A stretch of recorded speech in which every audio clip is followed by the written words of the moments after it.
अस्सलाम वालेकुम of camera stories के एक न्यू एपिसोड के साथ मैं हूं Mazhar Malik. Thank you so much and love you so much आप लोगों के उस प्यार भरे फीडबैक का जो आप मुझे स्टोरी के नीचे कमेंट्स की सूरत में देते हैं या राज प्रोग्राम को देखने के बाद कमेंट्स देते हैं। व्हाट्सएप पे भी एक सिलसिला आप लोगों का चलता है मोहब्बतों का, उसके लिए थैंक यू सो मच। मैं अपनी इस फैमिली के लिए दिल से दुआ गो हूँ, अल्लाह ताला आप सबको ना सिर्फ हमेशा खुश व खुरम रखे, आप सब पे अल्लाह ताला की रहमत ख़ास हो, बल्कि इस फैली हुई परेशानी मुसीबत इस वबा में भी अल्लाह ताला आप सबको बचाए, हिफ्ज़ो अमान में रखे। बहुत अच्छा लगता है जब आप लोग बताते हैं कि जब ये कहानी सुनते हैं तो टाइम इतना ज़बरदस्त गुज़रता है, परेशानी भूल जाती है।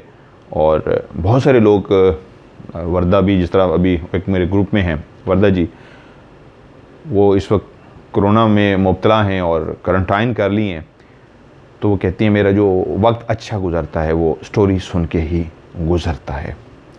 तो खुशी होती है कि आप अपना अगर वक्त गुज़ार रहे हैं और इस कहानी को सुनते हुए आपका वक्त अच्छा गुजर जाता है, तो मैं भरपूर कोशिश करूंगा कि इस सिलसिले को इस तरह बहाल रखूं कि अल्लाह ताला की जो मखलूक है इसके काम आ सकूं। उसका वक्त अगर मेरी किसी कहानी से अच्छा गुजरता है तो इससे अच्छी बात क्या हो सकती है।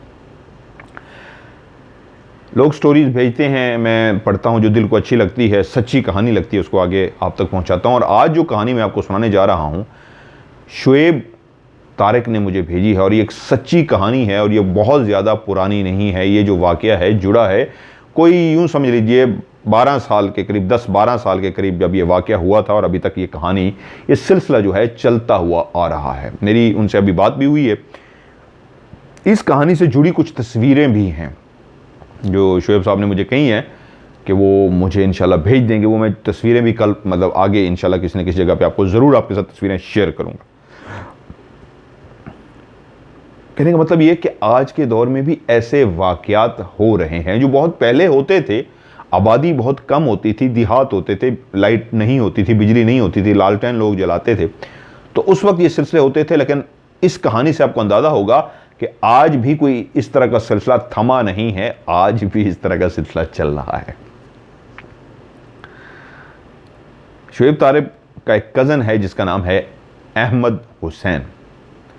अहमद हुसैन का जो असल घर है, आबाई घर, वो है कोटली सतियां, और दूसरा एक उनका जो घर है पिंडी के साथ ही एक छोटा सा देहात कह लें, अलीपुर, वहाँ पे भी उनका एक छोटा सा घर है। कश्मीर वाली साइड पे जो इलाका है कोटली सतियां, जिस तरह छोटे छोटे देहात होते हैं उसी तरह का एक छोटा सा देहात है। लोग अमूमन एक दूसरे को वहाँ पे जानते होते हैं। बहुत कम होता है कि किसी को ये ना पता हो कि वो घर किसका है या फलां जगह पे कौन रहता है। अमूमन ये लोग एक दूसरे को जानते होते हैं। यानी कि शहर की तरह ऐसा नहीं है जिस तरह मैं भी जहाँ पे रह रहा हूँ, मतलब साथ वाले घर का ही नहीं पता होता। यकीन मानिए कि कौन रह रहा है और कौन साहब है, हमें नहीं पता होता। वहाँ पता होता है। मोहब्बतों का सिलसिला वहाँ टूटा नहीं है, आज भी कायम दायम है। ये तो हमारी शहरों की रिवायात बन गई हैं कि कोई अगर सलाम कर ले साथ वाले को तो कहते हैं ये क्या मेरी प्राइवेसी डिस्टर्ब करने आ रहे हैं, ये मुझे क्यों सलाम कर रहे हैं। तो हम लोग एक दूसरे से अनजान बन के रहते हैं, हमें एक दूसरे का नहीं पता होता। खैर इस पर मैं क्या बोलूँ। बहरहाल अहमद हुसैन एक ऐसी फैमिली से उसका ताल्लुक जो बहुत ज़्यादा अमीर नहीं थे, एक गरीब फैमिली थी। यूँ समझ लीजिए कि उनका वालिद साहब का नाम जमील है और ये एक सच्ची कहानी है। और उसके किरदार जो हैं, जमील साहब, उनका बेटा अहमद हुसैन, ये बिल्कुल रियल किरदार हैं। नाम भी मैंने फ़र्जी नहीं रखे। और जिन्होंने कहानी भेजी है शुएब तारिक, ये भी रियल नाम है उनका। ये कज़न है, फर्स्ट कज़न अहमद हुसैन। अहमद हुसैन मजदूरी करता और जो पैसे कमा के लाता वो वालिदैन के हवाले करता।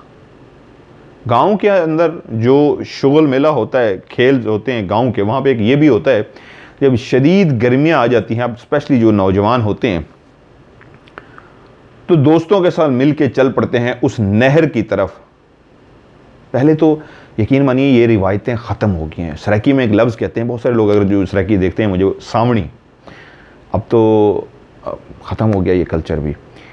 ये कैसा खूबसूरत होता था, मुझे याद है हम छोटे होते थे तो हमारे जो बड़े होते थे, सावणी मनाने के लिए जब लोग जाते थे तो एक बाकायदा बड़ी गाड़ी के ऊपर कई पेटियाँ आमों की रखी जाती थी और कुछ और फ्रूट रखे जाते थे उसके साथ, पेटियों की पेटियां खरीदी जाती थी।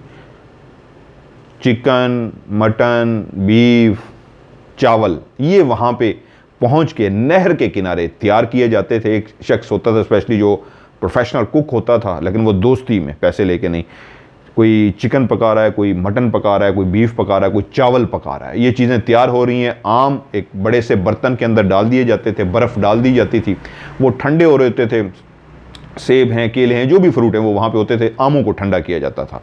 तो आप नहर के अंदर छलांग लगाएं, वहाँ पे नहाएं, पानी चल रहा होता था, बिल्कुल साफ़ शफाफ वो पानी होता था जो देहात की ज़मीनों को जाता था। आप उसके अंदर नहाते थे और बाहर निकलते थे, आम खाया, चूसा और फिर अंदर नहाने गए। जब भूख लग गई, सब ज़मीन के ऊपर बैठे हैं, उसी गीली मिट्टी के ऊपर, रोटी हाथ में पकड़ी है, प्लेट के अंदर सालन है, आप खा रहे हैं। यकीन मानिए बहुत मोहब्बतों का टाइम था जो ख़त्म हो गया। सो इस कहानी में अहमद हुसैन भी जब गर्मी लगती तो अपने दोस्तों के साथ कभी कभी इस तरह करते कि चलती हुई नहर पे जाते, वहाँ पे ये लोग नहाते, घर वापस आ जाते। ऐसी ही एक गर्मियों की दिन, गर्मी शदीद लग रही थी, तो दोस्तों ने एक दूसरे से पूछा, यार क्या ख्याल है, आज नहाने ना चलें, बड़ी शदीद गर्मी है, वहाँ पे दिल कर रहा है। तो दोस्तों ने कहा ठीक है। अहमद हसन को भी आवाज़, अहमद हसन एक बड़े अच्छे दोस्त हैं इसलिए उनका नाम ज़हन में आ गया। अहमद हुसैन को भी आवाज़ दे दी गई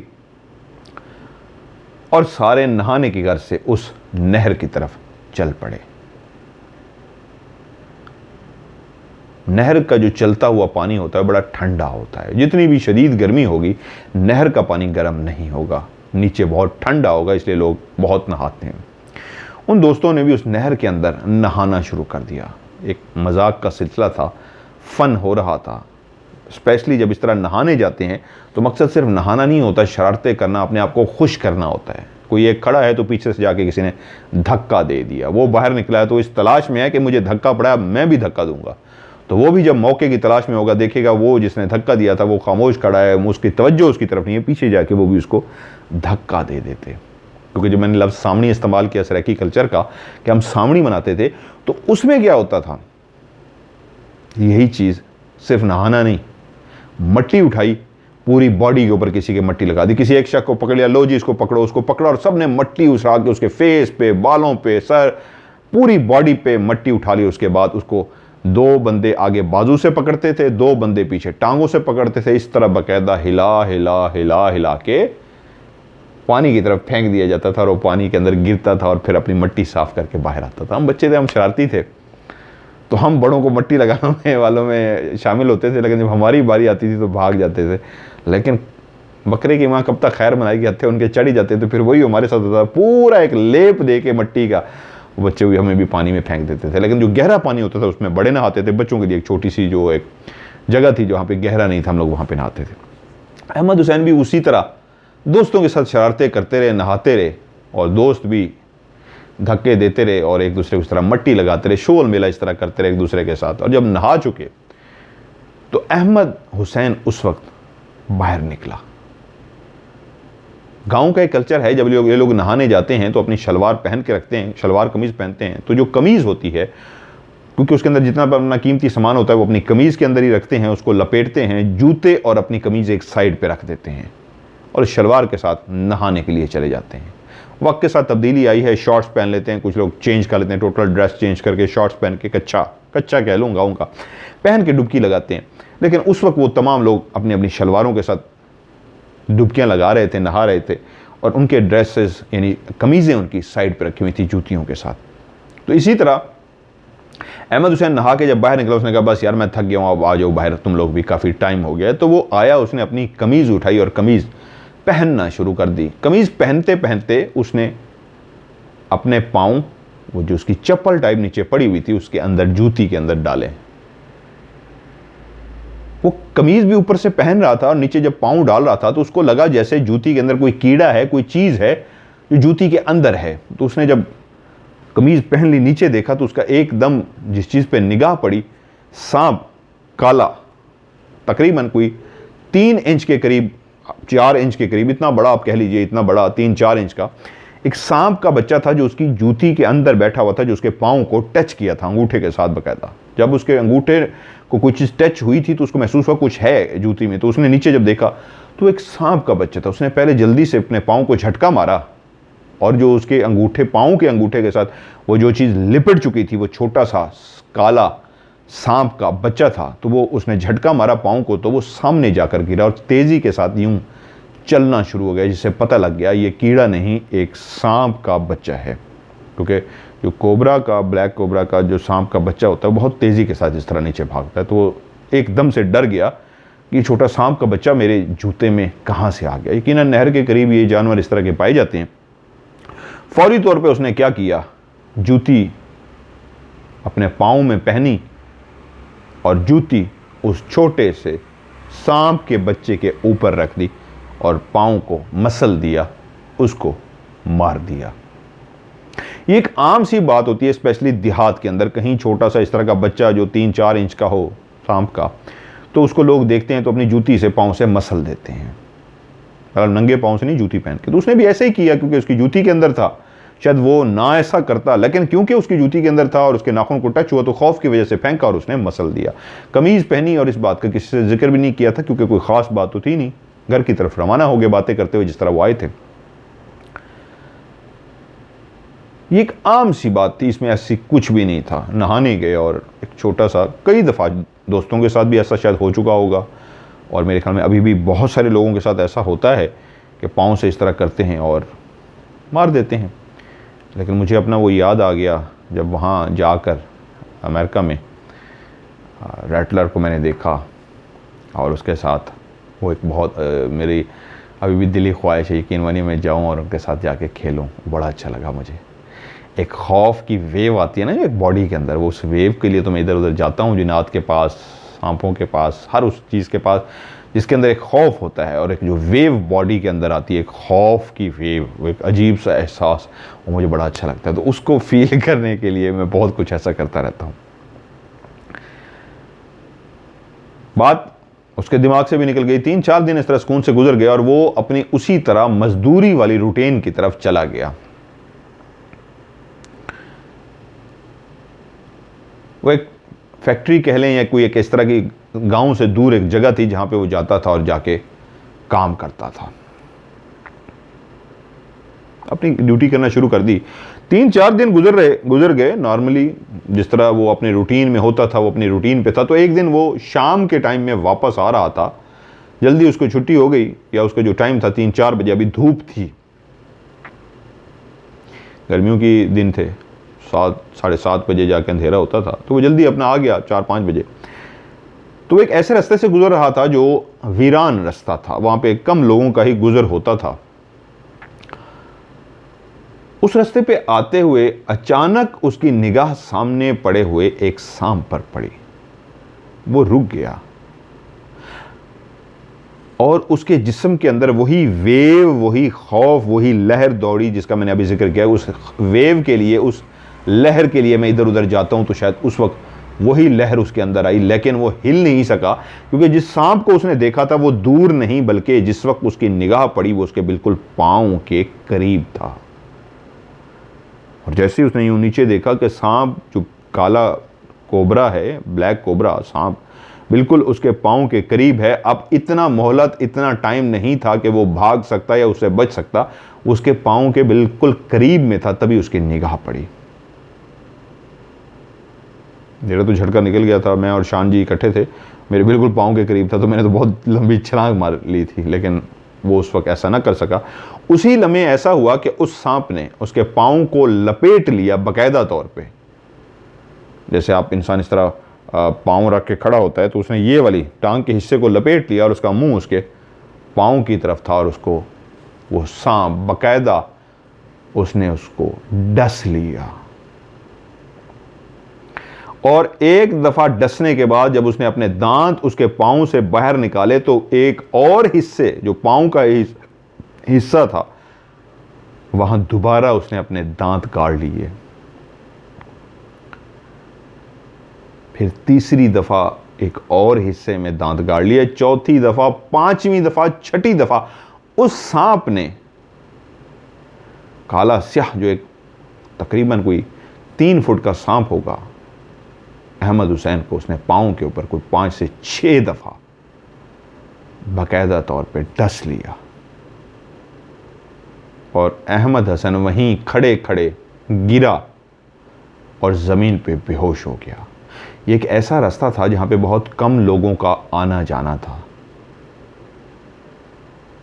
लेकिन उस अहमद हुसैन के नसीब अच्छे थे कि पीछे से उसी फैक्ट्री में जो कुछ और भी उसके गांव वाले थे जो काम करते थे वो भी आ रहे थे बातें करते हुए। तो उन्होंने दूर से देखा कोई ज़मीन पे पड़ा हुआ है, तो आपस में बात की ये कौन है। उन्होंने कहा आओ यार। वो भागते हुए करीब पहुंचे तो देखा अहमद वहाँ पे बेहोश पड़ा हुआ है। उन्होंने कहा यार ये तो अहमद है, क्या हुआ है इसको? पता नहीं क्या हुआ है।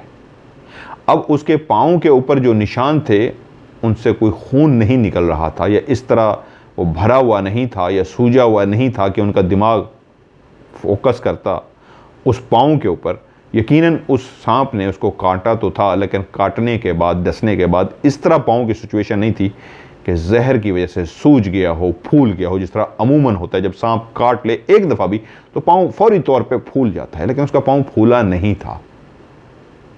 इसलिए उन लोगों का फोकस पाँव की तरफ नहीं गया। उन्होंने कहा उठाओ इसको, लेके चलते हैं। उन्होंने उसको उठाया और उसके घर ले गए।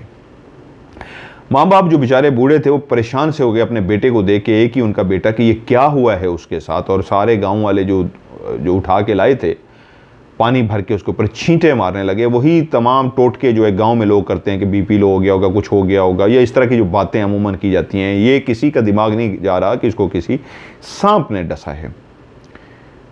सारे क्वेश्चन करते रहे, उसको हिलाते रहे, हाथ पाँव मलते रहे। पाँव की तरफ अभी तक किसी का फोकस नहीं गया। तकरीबन कोई 2 से ढाई घंटे के बाद उसको होश आ गया। सबने पूछा क्या हुआ है। माँ बाप जो पहले ही परेशान थे कि क्या हुआ है, क्यों बेहोश हो गए हो। तो कुछ देर उसको सबको पहचानने में लगे कि वो सबके चेहरे की तरफ देखता रहा। आहिस्ता आहिस्ता जैसे जैसे उसकी मेमोरी, यादाश्त वापस आती गई तो वो पहचानने के काबिल हुआ, और फिर उसके बाद वो उठकर बैठ गया। ये ऐसा मंजर था कि सारे कुछ गांव वाले और माँ बाप भी बैठे देख रहे थे कि वो जो बेहोशी से होश में आ रहा है, पहले तो ऐसे देख रहा है जैसे हम अनजान से हों। फिर उसकी आंखों में ऐसी कशिश पैदा हुई, नहीं, अब उसकी आंखों ने उस कशिश को देखकर लगता था कि अब हमें पहचान लिया है।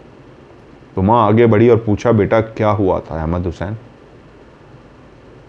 कुछ देर वो सोचता रहा। वो जो सब कुछ उसके साथ हुआ था उसको याद सा आ गया, और उसने खौफ की झरझरी सी ली, एक खौफ की वेव उसके अंदर आई। वो डरा, जिसको सब ने देखा कि वो कांपा है, वो डरा है। तो उसने कहा बहुत भयानक हुआ है मेरे साथ। उन्होंने कहा क्या हुआ है। तो उसने वो स्टोरी उनको सुनाई कि एक सांप जो मेरे रास्ते में इस तरह था कि जब मेरी निगाह उस पर पड़ी तो मेरे इतनी भी मोहलत ना मिल सकी कि मैं भाग सकता। वो लिपट गया और उसने 5 से 6 दफ़ा मुझे डसा है मेरे पाँव पर। तो सबकी निगाह उसके पाँव की तरफ गई तो पाँव पे निशान ज़रूर थे, लेकिन ऐसे नहीं थे कि किसी सांप ने डसा हो या 2 दांत गढ़े हुए हों। वो कह रहा था 5 से 6 दफ़ा। तो एक लड़के ने सवाल किया कितना बड़ा सांप था। उसने कहा तकरीबन कोई 3 फुट जितना होगा, ब्लैक कलर का था। उसने कहा वो तो बड़ा मशहूर जहरीला सांप है जिसकी तुम बात कर रहे हो, ब्लैक कोबरा की। वो एक दफा किसी इंसान को डस ले तो इंसान की मौत वाक़ई हो जाती है। तुम बकौल जो कह रहे हो 5 से 6 दफा उसने तुम्हें डसा है, तो तुम जिंदा अभी तक कैसे हो? तुम तो होश में आ गए हो। वो तो एक दफा डस ले इंसान मर जाता है। क्या तुम सच कह रहे हो? उसने कहा मेरी बात का यकीन माने, मैं बिल्कुल सच कह रहा हूँ। मुझे इतने ही डसा है और 5-6 दफ़ा, और ये निशान देखे मेरे पाँव पे। उन्होंने कहा निशान तो हैं, लेकिन ये निशान इस तरह नहीं है जिस तरह सांप ने डसा हो। तो जब उसने कस्में वगैरह उठाई तो घर उन्होंने फैसला किया इसको अस्पताल, जो एक करीब तरीन अस्पताल है, वहाँ पर लेके चलते हैं। और उसको उठा के वो लोग कोटली सतियाँ, जो उनका एक छोटा सा इलाका, गांव देहात, उसके साथ जो सरकारी अस्पताल लगता था, पैसे थे नहीं, गरीब लोग थे बेचारे, तो वो सरकारी अस्पताल लेकर गए। डॉक्टरों ने वहाँ पे उसका चेकअप वगैरह किया, और चेकअप वगैरह करने के बाद डॉक्टरों ने कहा जिस्म के अंदर कोई जहर के इस तरह के निशान, अलामात तो नहीं पाई गई कि इसको किसी जहरीली चीज़ ने काटा है, तो परेशानी की या ख़तरे की इसके अंदर ऐसी कोई बात नहीं है। माँ ने, बाप ने शुक्र अदा किया, और गाँव वालों ने कहा चलें जी, बकौल ये कह रहा है सांप ने डाला है, डसा है, लेकिन हमारा दिल तो मान ही नहीं रहा इस बात को। सांप ने 5-6 दफ़ा डसा हो तो बंदे की तो ऐसी की तैसी हो जाती है, ये कैसे बच गया? चलें, ये कह रहा है तो भाई हम सुन लेते हैं, मानते नहीं हैं। वो अपनी जॉब पे अगले दिन से जाना शुरू हो गया, उसको कोई कमज़ोरी नहीं हुई, कोई वीकनेस नहीं हुई, कुछ ऐसा नहीं हुआ, बिल्कुल उसने अपने आप को नॉर्मल फील किया। लेकिन एक बात उसके दिमाग में ज़रूर आ चुकी थी कि यार मुझे डसा है, मैं झूठ नहीं बोल रहा। वो अपने आप से बात कर रहा था, ये जो कुछ भी हुआ ये सच में था, हकीकत में था, मेरा वहम नहीं है। क्योंकि वो कोई नशा नहीं करता था, ये कुछ इस तरह की मेंटली उसकी सिचुएशन भी नहीं थी, नॉर्मल भी नहीं था कि वो कहता यार मैं बहक गया था या नींद में था, मैं तो जॉब से आ रहा था। फिर ये कैसे हो गया? वो भी लोग भी सच्चे हैं, 5 से 6 दफ़ा एक जानवर का काटना और उसके बाद मेरा खड़े हो जाना, वो तो एक दफ़ा काटे मर जाता है, मुझे कैसे नहीं हुआ? वो परेशान था इस बात पे। अगले दिन वो अपनी काम करते हुए अपनी जॉब पे उस फैक्ट्री में मुलाजमत करते हुए, बेचारा मजदूरी करते हुए सारा दिन यही सोचता रहा कि मेरे साथ क्या हुआ है। घर वापस आया तो माँ बाप भी ये देखकर परेशान हो गए कि बेटा खामोश खामोश सा है, चुप चुप सा है। माँ ने बड़ी दफ़ा पूछा क्या हुआ है, तो कहता माँ समझ नहीं आ रही मेरे साथ क्या हुआ है, मैं खुद परेशान हूँ, कल इतना बड़ा वाक़या हो गया और मैं कैसे ज़िंदा हूँ और मुझे क्यों कुछ नहीं हुआ। माँ ने, एक माँ होती है, उसने दुआएं दी, बेटा तेरे साथ दुआएं हैं, और बहुत कुछ ऐसी कलमात कहे जो माँ, क्या बात है, क्या शान है माँ की। उसने कहा नहीं बेटा तुझे कुछ नहीं होगा। दूसरे दिन भी वो अपने काम पे गया, तीसरे दिन भी वो अपने काम पे चला गया। और जब उसको 4-5 बजे जिस तरह छुट्टी होती थी, तीसरे दिन या चौथा दिन था अमूमन, जब उसको छुट्टी हुई और वो घर की तरफ आ रहा था तो आज एक और सांप रास्ते में उसका इंतज़ार कर रहा था। वो रास्ते में बैठा ही शायद इसलिए था कि आ जाओ अहमद हुसैन, आज फिर तुम्हें पकड़ना है और आज फिर तुम्हें डसना है। अहमद हुसैन ने भी उस सांप को देख लिया था और वो ठटक कर रुक गया था कि या अल्लाह क्या माजरा है, आज फिर एक सांप मेरे रास्ते में बैठा हुआ है। फ़र्क ये था कि उस दिन वो उसके बिल्कुल पाँव के करीब था, उसको मोहलत भी नहीं मिल सकी थी, लेकिन आज जो सांप था वो थोड़ा सा दूर था। उसने सांप की तरफ देखा और अपना रास्ता बदल कर थोड़ा सा दूर होकर उस सांप से हटकर जल्दी से अपने घर की तरफ चलने लगा और मुड़कर देखा तो सांप उस जगह पर नहीं था। वो एकदम से परेशान हुआ कि सांप कहाँ गया। वो दूर से सांप को देखने की, ढूंढने की कोशिश ही कर रहा था कि एहसास हुआ किसी चीज़ ने शदीद जोर से पाँव पे काटा है। जब मुड़ के नीचे देखा तो एक वही सांप जो दूर बैठा नजर आ रहा था अब गायब था, वो उसके पाँव के करीब पहुंच चुका था और उसने उसके पाँव को लपेट लिया था और डसना शुरू कर दिया था। आज उसका कलर चेंज था, वो ब्लैक नहीं था, एक और कलर में था और उसको डस रहा था। आज तकलीफ से उसकी जान निकली जा रही थी। उस वक्त तो, उस दिन तो वो फौरी तौर पे उसने 5-6 दफ़ा तेज़ी के साथ डसा था और साथ ही वो बेहोश हो गया था, लेकिन आज वो इस तरह उसको डस रहा था कि उसकी पूरे जिस्म के अंदर एक खौफ की शदीद लहर सी उठती थी, तकलीफ से वो करहा उठता था। और जब तीसरी दफ़ा उसने काटा तो इतनी शिद्दत थी उस तकलीफ़ में, उस काटने में इतना दर्द था कि तीसरी दफ़ा काटते ही वो गिरा और बेहोश हो गया। नसीब अच्छे कि फिर वहाँ से कुछ गांव वाले गुजर रहे थे, उन्होंने देखा और फिर उसको उठाकर घर ले गए। फिर उस तरह होश दिलाया गया। 2 घंटे बाद, 2.5 घंटे बाद उसको होश आया। किस्सा पूछने पे उसने बताया कि आज फिर मुझे एक सांप ने काटा है और उसी तरह मुझे डसा है, 2-3 दफ़ा तो मैंने देखा है, उसके बाद मैं बेहोश हो गया। माँ और बाप तो यकीनन दोनों परेशान हो गए। गांव वाले इस स्टोरी पे यकीन करने को तैयार नहीं थे। उन्होंने कहा लगता है इसके दिमाग को कुछ हो गया है, ये बहकी बहकी बातें से करना शुरू हो गया, ये अब बेहोश, इसको बेहोशी के दौरे पड़ने शुरू हो गए हैं, ये गिरना शुरू हो गया है। इसको माँ बाप को कहा इससे पता करें ये कोई नशा करना शुरू हो गया है, किसी टेंशन में है, किसी परेशानी में है या क्या है। ये जो कहता है मुझे सांप ने काटा है, निशान भी नहीं होते, बेहोश पड़ा हुआ मिला है, ये हमें नहीं समझ आ रही। उन्होंने माँ बाप के हवाले किया और वहाँ से चले गए। माँ बाप भी सर पकड़ के बैठ गए। अस्पताल लेके जाने का फ़ायदा माँ बाप ने कहा इसलिए नहीं है, पिछली दफ़ा जब 5-6 दफ़ा डसा था अस्पताल वालों ने कहा कुछ नहीं है, तो आज क्या लेके जाएं। माँ बाप भी खामोश हो गए, लेकिन अहमद हुसैन ज़रूर डर गया कि पहली दफ़ा जो हुआ, आज जो कुछ हुआ ये कुछ अजीब सा था। अहमद हुसैन भी खामोश सा हो गया, चुप चुप सा रहने लगा। माँ बाप भी अब इस टॉपिक पे ज़्यादा बात नहीं करते थे।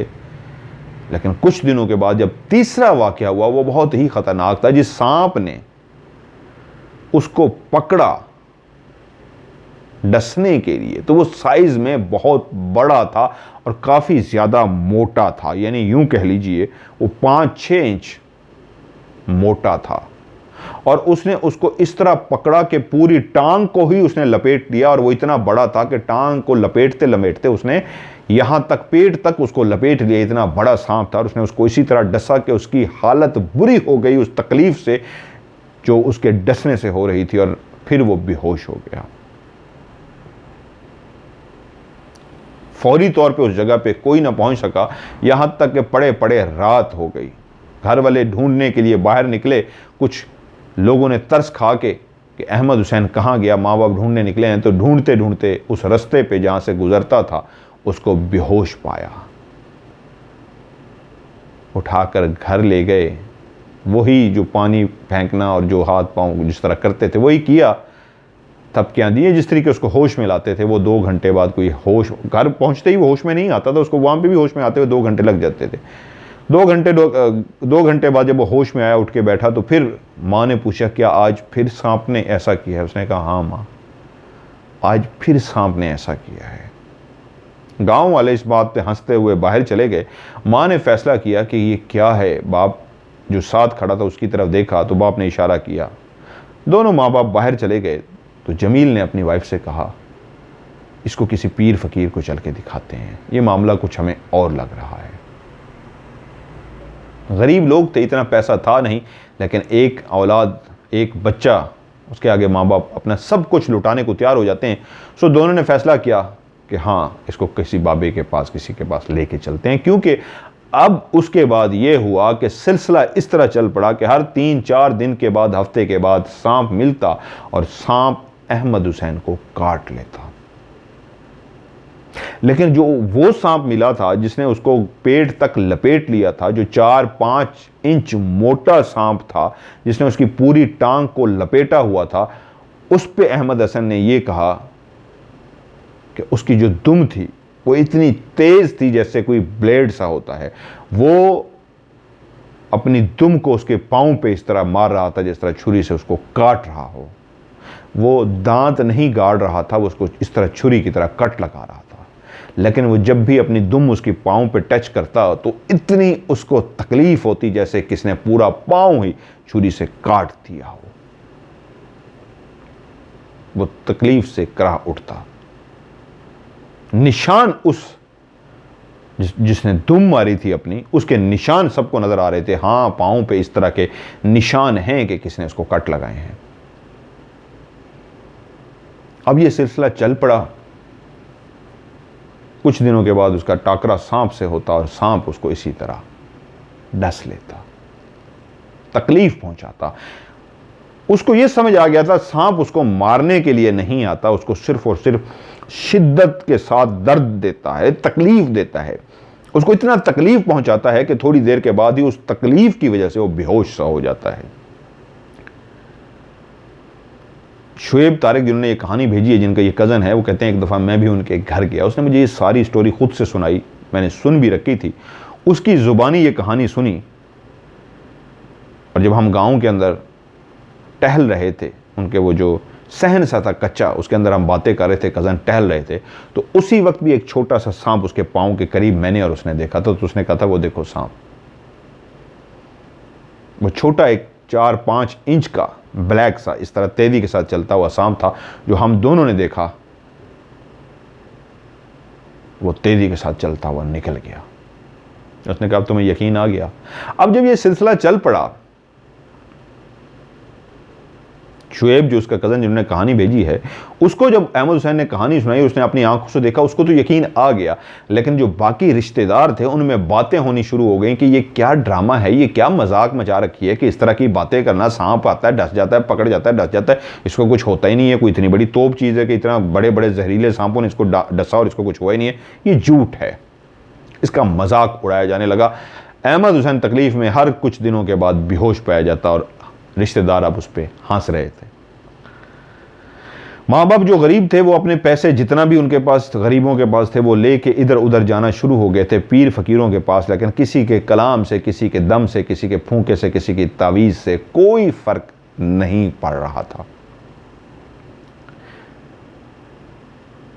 ये उन दिनों की बात है जब क्यू मोबाइल पाकिस्तान में नए नए आए थे। उनमें बिल्कुल हल्का सा अजीब सा एक कैमरा भी उन्होंने लगा दिया था। शुरू की बात है जब लॉन्च हुए थे, तो एक उसने सस्ता सा सेकेंड हैंड उसने भी ख़रीद लिया क्यू का सेट, उसके अंदर कैमरा भी था, क्योंकि रिश्तेदारों ने ये कहा था कि यार तू बड़ा ये अच्छा किस दिन शाम की तू तस्वीर बनाई। तो एक रात वो अपने कमरे में लेटा हुआ था, तो उसको महसूस हुआ, उठ के जैसे ही बैठा उसको महसूस हुआ पाँव के पास कोई चीज़ है। उस रोशनी में, अंधेरे में, बहुत ज़्यादा रोशनी नहीं थी कमरे में, जो उस रोशनी में उसने देखा तो उसको लगा कि नीचे सांप है ब्लैक कलर का। उसने वो अपना हल्के वाला एक सस्ते वाला जो मोबाइल था जेब से फ़ौरन निकाला और उसके साथ उसने दो तीन तस्वीरें बनाई, ये देखो, और उसी तरह बेहोश हो गया। अगले दिन जब उससे पूछा गया फिर क्या हुआ, तो उसने कहा ये तस्वीरें सबूत हैं, ये देखो मुझे सांप ने काटा है। अब वो तस्वीरें मध्यम कैमरे की थी, रेजोल्यूशन उसकी अच्छी नहीं थी, कैमरे का रिजल्ट अच्छा नहीं था, तो उस तस्वीरों को देख के सब हंस पड़े कि ये क्या ड्रामा किया तुमने, कोई रस्सी डाल के ब्लैक कलर की उसकी इस तरह तस्वीरें बना दी हैं कि ये क्लियर तो होती हैं। उसने कहा एक काम करो, मैं गरीब शख्स हूँ, मेरे पास जिस तरह का मोबाइल था मैंने उससे तस्वीर खींच दी है, तुम लोग मुझे एक अच्छा मोबाइल दो, मेरे साथ तो हर तीसरे चौथे दिन ये बात होती है, तो मैं आपके मोबाइल से तस्वीरें या वीडियो बना लूँगा। तो सब ने दिल में ये सोचा कि हम अपना मोबाइल क्यों दें, कल को ये वापस ही ना करे, गायब कर दे, कहे गुम गया है, टूट गया है, या कोई छीन के ले गया, या मेरे पास नहीं है, कहीं मैं गुमा बैठा हूँ, हम क्या करेंगे। तो इस खौफ से किसी ने उसको मोबाइल तक नहीं दिया, वरना वो सबसे कहता रहा मेरा यकीन मानो, मुझे मोबाइल दो, मैं वापस कर दूंगा, मैं तस्वीर बनाऊंगा, उससे वीडियो बनाऊंगा। लेकिन किसी ने उसको मोबाइल नहीं दिया। माँ बाप बेचारे जो परेशान थे वो हर पीर फकीर के पास जाना शुरू हो गए। यहाँ तक कि मुझे शोएब ने बताया, अभी जब मेरी उनसे बात हुई है, पटियाला शरीफ वाले, जिनका मैं पहले भी जिक्र कर चुका हूँ, मेरे पास काफ़ी स्टोरीज आ चुकी हैं उनकी, जिन्होंने धड़ाधड़ यूट्यूब पे वीडियो बना दी हुई हैं अपनी कि जी मैं जिन निकाल लें, यूँ करें, बड़े बड़े पुराने जिनों को उन्होंने निकाल फेंका, मारा और जिन निकल भी गए। उन्होंने कहा जी वो सब ड्रामा है, मुझे नहीं पता, वल्लाह आलम, अल्लाह बेहतर जानते हैं। उन्होंने मुझे ये कहा जी हम भी गए थे, कि उसी तरह एक और फ़ैन ने भी मुझे बताया था, मैंने आपके साथ भी शेयर किया था, कि जी जाते हैं, एक पर्ची टोकन लें, फिर उसके बाद सामान लेके आए, तेल है, अगरबत्तियाँ हैं, ये है, ये है, ये है, ये है, हम सारा लेके आए, हुआ कुछ भी नहीं जी, ये कर रहे हैं, वो कर रहे हैं। उन्होंने कहा जी हम उनके बाद 12 दफ़ा गए, उन्होंने हमें 12 दफ़ा बुलाया है। एक दफ़ा बुला के कहते हैं जी अगले हफ्ते फिर आइएगा, जब हम अगले हफ्ते गए तो फिर कहते हैं फिर आइएगा, यहाँ तक कि करते करते गरीबों का जो बचा कुचा था वो सब ख़त्म हो गया। उन पटियाला शरीफ वालों की जिनको वीडियो धड़ धड़ चल रही हैं, उन्होंने कहा 12 दफ़ा गए, 12 हफ्ते, 12 दफ़ा से मुराद 12 हफ्ते, यानी एक महीने में 4 हफ्ते होते हैं, 4 महीने मुसलसल, 3 महीने, सॉरी 3 महीने मुसलसल वो पटियाला शरीफ जाते रहे, लेकिन वो कहते हैं कोई फ़र्क ना पड़ा। यहाँ तक कि वो कहते हैं पिंडी में कोई एक सिख हैं, उनका पता लगा और कि वो एक इल्म करते हैं, तो शोएब जिन्होंने स्टोरी भेजी है, उनकी वालदा भी साथ गई, वो वहाँ से आए कोटली सतिया से, जमील साहब उनके जो वाले साहब हैं, उनकी वालदा इन्हीं के घर आए शोएब लोगों के, और शोएब की जो अम्मी हैं वो लेके उनके पास गई, वो जो एक सरदार जी थे वो जो इलाज करते थे, वहाँ पे भी कहते हैं हमने काफ़ी कुछ ज़ोर लगा लिया, इलाज करवाया, लेकिन वहाँ से भी कोई ख़ास फ़र्क नहीं पड़ा। यहाँ तक कि जहाँ जहाँ उन्होंने सुन रखा था, जहाँ जहाँ वो जा सकते थे, वहाँ वहाँ हर उस पीर फ़कीर के पास गए इलाज कराने के लिए, लेकिन रिज़ल्ट ज़ीरो। और सांप के डसने का जो सिलसिला था उसी तरह जारी व सारी था, और अहमद हर तीसरे चौथे दिन कहीं ना कहीं बेहोश पाया जाता। लेकिन अल्लाह की रहमत उस पर थोड़ी सी ये हुई कि जो जहाँ पे वो मुलाजमत करता था, मजदूरी करता था जिस फैक्ट्री के अंदर जाके, वहाँ उसके साथ ऐसा कोई वाक़या नहीं हुआ, बाहर हुआ, वरना शायद उसको नौकरी से निकाल दिया जाता। तो लोग इस बात पे भी हंसते थे, वहाँ क्यों नहीं सांप काटता, इधर उधर क्यों काट जाता है, घर में ही काटता है या रास्ते में ही काटता है, हर ऐसी जगह पे क्यों आके सांप काटता है जहाँ पे पता लग जाए, घर वाले उठा के ले जाएं। तो ऐसी बहुत सारी उस बेचारे पे बातें होने लगी, लेकिन उसके जिस्म के ऊपर ज़ख्मों के निशान ज़रूर होते थे, और सब देख के कहते थे हाँ हमें नज़र आ रहे हैं, लेकिन क्या पता ये तो खुद कट लगाता है। तो वो चीख के कहता कि यार अपने आपको नाखून तो चबो के देखो, बहुत तकलीफ़ होती है, और तुम लोग मेरे ऊपर इल्ज़ाम लगा रहे हो कि इतने बड़े बड़े कट में अपने जिस्म पे खुद लगा लेता हूँ, खुदा का खौफ करो। रिश्तेदार उस पर हंसते, उसकी बात कोई भी ना मानता।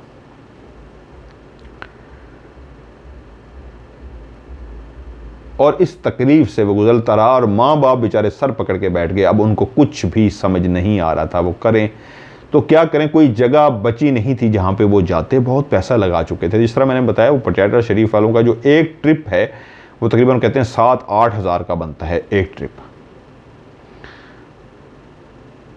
वो गरीब लोग थे और एक शख्स का ये तकरीबन यूँ समझिए जो वो लेनी होती है पर्ची, और उसके बाद बत्तियाँ, अगरबत्तियाँ, तेल चाहिए, वो सब ने लेके आनी है। अगर कोई 5 लोग एक मरीज़ के साथ गए हैं तो उनको भी वो पर्ची दी जाती है, जी आप भी लेके आएँ। तो उनका ट्रिप अगर 10-12 हज़ार का एक ट्रिप था तो उन बेचारों के लिए तो बहुत ज़्यादा रकम थी। मजदूरी से कमाई गई जो रकम होती है वो इतना ज़्यादा नहीं होती। लेकिन औलाद को भी तो ऐसा नहीं छोड़ा जा सकता कि उसको कहा भाई छोड़ दिया जाए, ठीक है वो जो कह रहा है बच तो गया है, मर तो नहीं रहा। उन बेचारों ने जितना जमा पूंजी थी सब कुछ बेच बाच के उस पर लगा दिया, और बातें थी हंसी मजाक वाली, और लोग थे कि अब हंस रहे थे कि क्या ड्रामा लगा रखा है। तस्वीरें भी खींची तो क्या फ्रॉड तस्वीरें। उनका जो दूसरा घर है वहाँ पे भी एक छोटा सा घर है पिंडी के साथ, जो मैंने जगह बताई कोट अलीपुर, जहाँ पे शुएब तारिक रहते हैं, वहीं पे उनका अहमद हुसैन लोगों का भी घर है। तो एक दफ़ा अहमद अपने माँ बाप के साथ उधर आया हुआ था अलीपुर में, किसी काम से वो कहीं जा रहा था।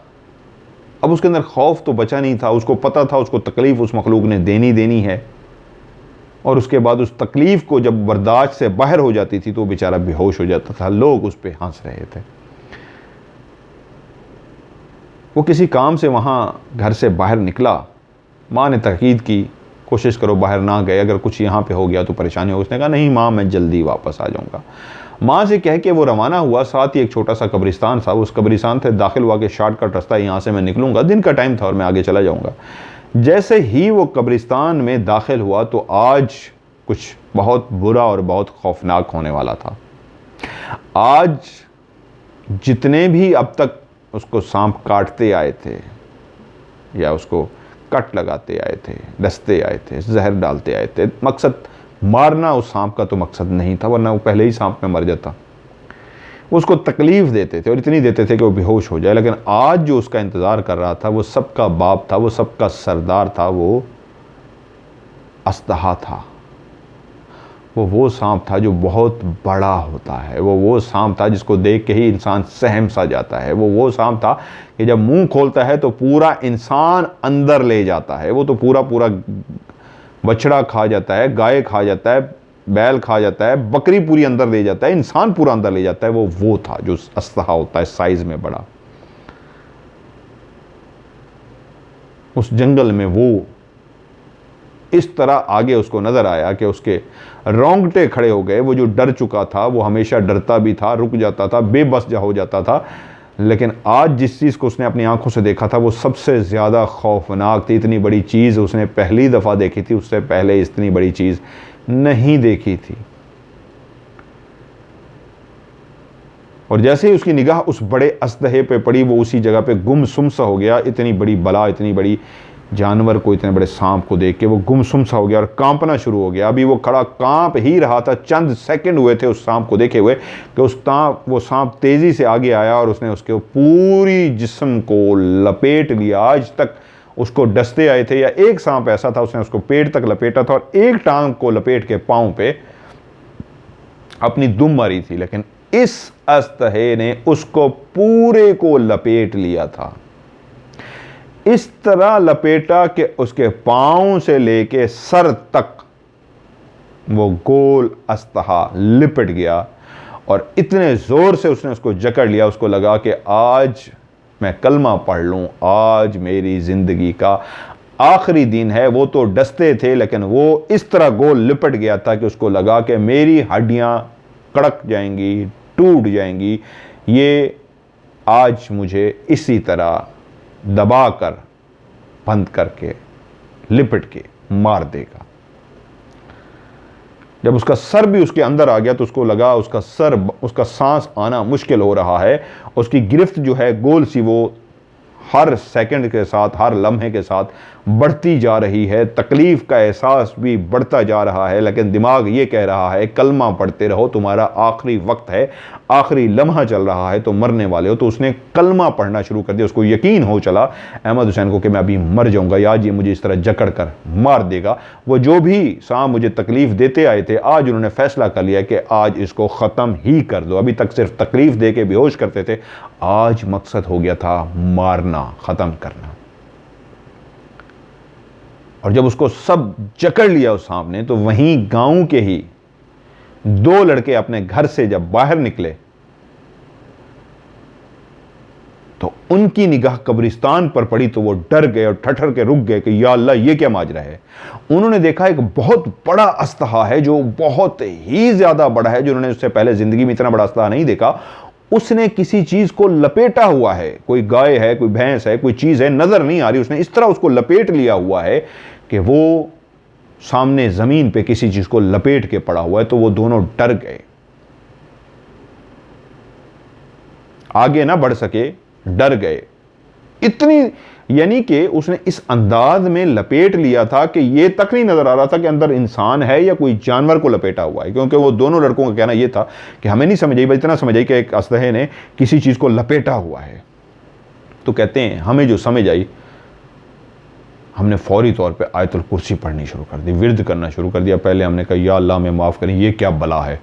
पहले हम दोनों ने कलमे पढ़े और उसके बाद हमने ऊंची ऊंची, पहले हमने अल्लाहु ला इलाहा आयतुल कुर्सी पढ़नी शुरू कर दी। जब हम आयतुल कुर्सी पढ़ते गए तो हमने देखा कि वो जो मखलूक हमारे सामने थी वो आहिस्ता आहिस्ता ऐसे ढीली सी हो रही है, जिस तरह उसने जकड़ा हुआ था वो ढीली सी हो रही है। तो हमें ऐसा लगा जैसे हमारे आयतुल कुर्सी का कोई फ़र्क पड़ा है उस मखलूक पे। हमें लगा कि ये क्या है, आयतुल कुर्सी से फ़र्क पड़ रहा है। कह रहा है मैंने दूसरे लड़के की तरफ देखा, उसने भी गर्दन हिलाई, हाँ हाँ कि ऊंची आवाज़ में पढ़ो। और हम दोनों ने ऊंची आवाज़ में आयतुल कुर्सी पढ़नी शुरू कर दी। हम जूं जूं ऊंची आवाज़ में आयतुल कुर्सी पढ़ते गए, वो जो अस्तहा सामने पड़ा था उसकी गिरफ्त ढीली होती गई, जिसने टाइट कसा हुआ था वो आहिस्ता आहिस्ता ढीला होता गया। हमने और ऊंची आवाज़ में पढ़ा, यहाँ तक कि उसने जिस चीज़ को भी लपेटा हुआ था उसको छोड़ा और हमारी आंखों के सामने वहाँ से चला गया। जब उसने उसको छोड़ा और चला गया तो उसी लम्हे हमारी आंखों ने जो मंजर देखा कि उसने किसी जानवर को नहीं, किसी इंसान को लपेटा हुआ था। हम काफ़ी देर, नौजवान थे, बहादुर थे, काफ़ी देर अपने सांसों को बहाल करते रहे, अपने खौफ को दूर करते रहे और फिर चलते हुए उस नौजवान की तरफ गए जो उल्टा पड़ा हुआ था। डरते डरते उसको जाके जैसे कैसे सीधा किया, मर गया है या जिंदा है। तो देखा पेट जो है ऊपर नीचे हो रहा है, इसका मतलब है सांस अभी चल रही है, मरा नहीं है। क्योंकि खौफ होता है ना, जहरीला सांप था, कैसा था, डायरेक्ट जाते ही हाथ नहीं लगाते। उन्होंने स्टिक के साथ या पाँव के साथ उसको सीधा किया, पहले देखें जिंदा है या नहीं है। तो देखा उसका पेट जो है सांस ले रहा है, इसका मतलब है सांसें चल रही थी। साथ ही एक लड़का बोला ये तो जमील साहब का बेटा है, अहमद हुसैन। उसने कहा कौन सा अहमद हुसैन, वो वाला जिसकी वो सांपों की कहानियां मशहूर है। उसने कहा हाँ हाँ हाँ वही जमील साहब का बेटा वही अहमद हुसैन है, जिसकी वो किस्से हैं कि जी उसको सांप पकड़ता ही है वो है। उसने कहा ये वही है। तो उसने कहा क्या करें, इसको घर वालों को बुला के लाएं या उसको उठा के ले जाएं। उसने कहा यार ये मर ना जाए, इसकी मैंने जो सुन रखा है, एक लड़का बोला कि ये उसको कोई चीज़ डसती है और ये बेहोश हो जाता है, फिर उसके बाद होश में आ जाता है। ये मखलूक भी इसको मारने नहीं आई थी, वरना जब हमने आयतुल कुर्सी पढ़ी है तो सांप आयतुल कुर्सी से असदहा वापस नहीं जाता।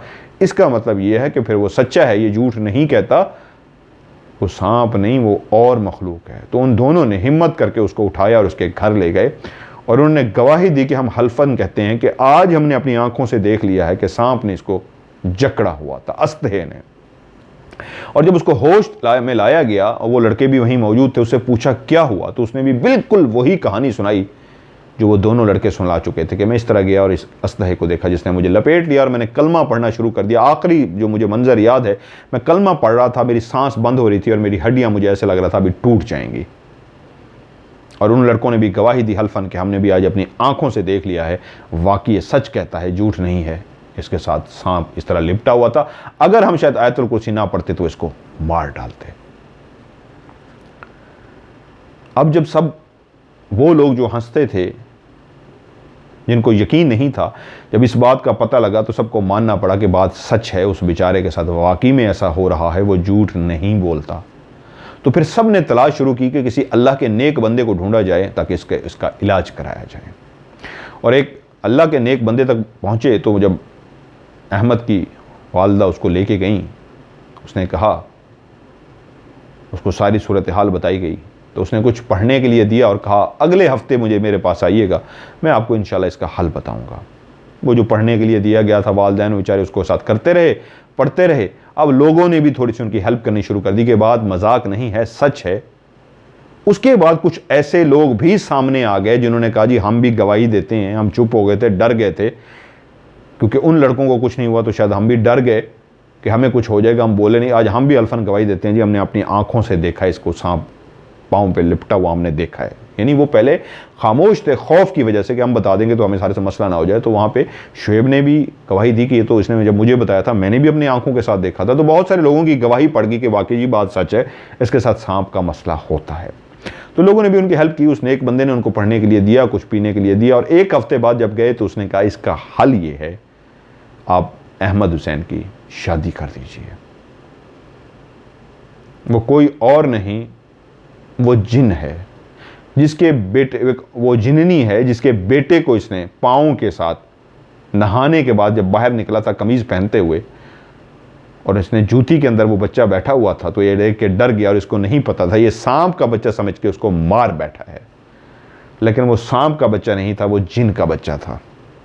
जिसके बाद उसकी जो माँ थी वो चाहती तो 1 मिनट में इसको मार देती, उसका एक डंग भी इसके लिए काफ़ी होता जहर, लेकिन वो इसको मारना नहीं चाहती थी, इसको टॉर्चर करना चाहती थी, इसको तकलीफ देना चाहती थी। इसको इतना तकलीफ देती कि ये तकलीफ से बेहोश हो जाता। तो वही तो जो रूप बदल बदल के उसी सांप में, क्योंकि सांप के बच्चे को मारा था तो सांप का ही रूप धार के वो इसको आती रही है और इसको तकलीफ देती रही है। अब आखिरी दफ़ा वो फैसला कर चुकी थी इसको मारने का, इसको मार देती, लेकिन उन लड़कों ने आयतुल कुर्सी पढ़ी तो इसलिए वो छोड़ के चली गई। इसकी शादी कर दीजिए वरना वो इसका पीछा नहीं छोड़ेगी। मैं अल्लाह ताला से दुआ करूँगा। यही हुआ। उन्होंने फौरी तौर पे जैसे कैसे के वक्त ज़ाय किए बगैर अहमद हुसैन की शादी कर दी। और शादी के बाद वो फीमेल्स अपनी दोबारा कभी भी उसके पास नहीं आई। वो बुज़ुर्ग ने बिल्कुल ठीक कहा था। आज अहमद हुसैन की शादी को 4 साल हो गए हैं। वो सपनी उसके पास दोबारा से किसी भी सांप या किसी भी रूप में नहीं आई, लेकिन उसके जिस्म पे वो तमाम निशान आज भी कायम और दायम हैं। आज भी उसकी तबीयत ख़राब होती है, उसको पसीने आने शुरू हो जाते हैं, उसका दिल घबराना शुरू हो जाता है, अजीब सी मतली सी आती है। उसके टेस्ट भी कराए गए हैं, डॉक्टर कहते हैं हमारी तरफ से ये ओके है, कुछ भी नहीं है, लेकिन उसकी तबीयत ज़रूर ख़राब होती है। शदीद नहीं होती लेकिन होती है। वो कहता है मुझसे काम नहीं हो रहा, मैं काम नहीं कर पा रहा, मेरी हार्ट बीट तेज़ हो गई है, पसीने आ गए, इस तरह। अभी भी उसकी इस तरह की तबीयत जो ख़राब है कई दफ़ा होती है, लेकिन सांप अब उसके पास नहीं आ रहा। तो मेरी जब शुएब से बात हुई, मैंने कहा आप एक काम कीजिए, उनकी मुझे डिटेल सेंड कीजिए, इंशाअल्लाह ताला मैं उनको पढ़ने के लिए बताता हूँ वो क्या पढ़ें और क्या करें। इंशाअल्लाह ताला उनकी तबीयत भी ख़राब नहीं होगी, दोबारा उनकी ज़िंदगी में इस तरह का कोई वाक़या नहीं होगा। तो उन्होंने कहा है कि मुझे इंशाअल्लाह कि वो जो उसकी तस्वीरें हैं अहमद हुसैन की, जहाँ जहाँ पे उसको वो कट लगे हैं, वो उस चीज़ ने उसको डसा है, निशान है, क्लियर पता लगता है कि ये सांप ने उसके साथ डसा है और ये किया, उसके जिस्म पे भरे हैं वो निशान, हाथों पे, पाँव पे, जहाँ जहाँ पे हैं। तो उसने कहा सर मैं आपको उसकी तस्वीरें भी बना के भेजूंगा। तो मैंने उनसे रिक्वेस्ट किया शुएब से कि जी, उन्होंने कहा, और अल्लाह ताला की तरफ से ये भी हुआ है कि अभी वो अलीपुर ही आया हुआ है। शुएब जो हैं उनके कज़न हैं, अलीपुर में रहते हैं। उसने कहा जी अहमद हुसैन जो है वो कुदरती तौर पर अभी अलीपुर में ही आया हुआ है, कोटली सतिया से। तो मैंने कहा यार फिर तो अच्छा मौका है, आप उनकी कल वीडियो भी एक छोटी सी बना लीजिए, तस्वीरें भी बनाइए और मुझे सेंड कीजिए। ये जो वीडियो है, तस्वीरें हैं, ये मैं कहानी तो मैं अभी आज सुनाने जा रहा हूँ, तो सबके साथ शेयर करता हूँ, लेकिन ये वीडियो और तस्वीरें बाद में मैं सबके साथ शेयर कर दूंगा। उसने कहा जी इंशाल्लाह मैं कल कोशिश करूँगा आपको भेज दूँ। तो जैसे ही मुझे वीडियो तस्वीरें भेजते हैं वो भी मैं आपके साथ शेयर करता हूँ और इंशाल्लाह उनको मैं पढ़ने के लिए भी बताता हूँ। ये एक सच्ची कहानी है क्योंकि मेरी उनसे फ़ोन पर बात भी हुई। उन्होंने कहा जी शुएब साहब ने कहा है, यंग है, नौजवान हैं, भाई कहूँ मैं उनको, वो कह रहे हैं जी ये जो कोटली सतियाँ है और अलीपुर में जमील साहब का बेटा अहमद हुसैन, ये किसी से भी इस वाक़े का कोई पूछना चाहे तो पूछ सकते हैं।